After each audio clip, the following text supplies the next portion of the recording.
Peu de monde au guichet de l'administration de la commune de Jette ce vendredi. Vous étiez venu pourquoi aujourd'hui? Pour ma carte d'identité, en fait, renouvellement de carte d'identité. Mais ça ferme à midi, donc vous n'aurez peut-être pas votre carte d'identité. À mon avis, non, mais il paraît que dans une dizaine de minutes, ça serait en ordre. Et oui monsieur, exceptionnellement les guichets ferment à midi et pas à 14 h. On voulait marquer le coup en disant à nos fonctionnaires pour lesquels un préavis de grève a été déposé au plan national qu'on était derrière eux et qu'on était dans le même combat.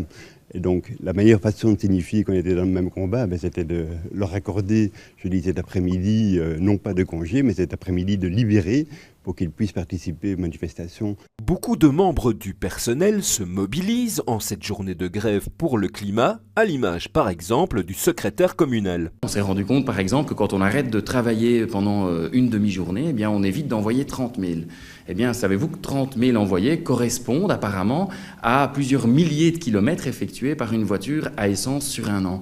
Les crèches communales, elles aussi, comme ici à Doré-Miroir, ferment leurs portes à midi. Le fait de finalement leur donner la possibilité de prendre congé cet après-midi pour pouvoir aller à la marche a fait qu'elles sont quand même présentes ce matin, de 7h30 à midi. Donc on a quand même une matinée qui a été couverte par leur présence et cet après-midi, elles prendront part à la marche. Le climat, on s'en rend compte un peu plus chaque jour, devient le combat de tous, qu'on soit puéricultrice ou membre du personnel communal.